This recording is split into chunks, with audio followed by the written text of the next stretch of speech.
زمان شد زمانی پول پرستی، بلند پروازی ها در حالی مستی. فراوان نعمت و مردم همه سیر،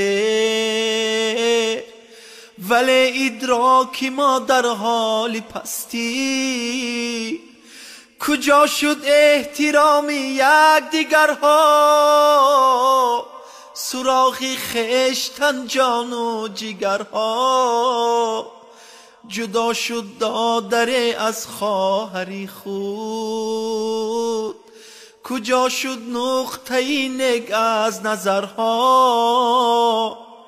عجایب یک زمان آمد سری ما، کی رفت انسانگری از مین بری ما.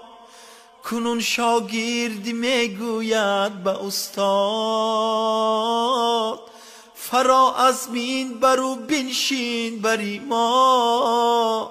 زمانه بود که آداب نرخ خوب داشت، عروس گردی خانه رو بتاب داشت. پسر تا که شود شخصی به آداب، پدر در کنج حولی یک دو چوب داشت. پدر اکنون چنین سودا ندارد،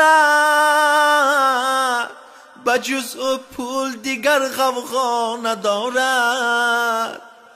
پسر آواره بازی تلفن، پدر باشد به این پروا ندارد. پسر آواره بازی تلفن، پدر باشد به این پروا ندارد.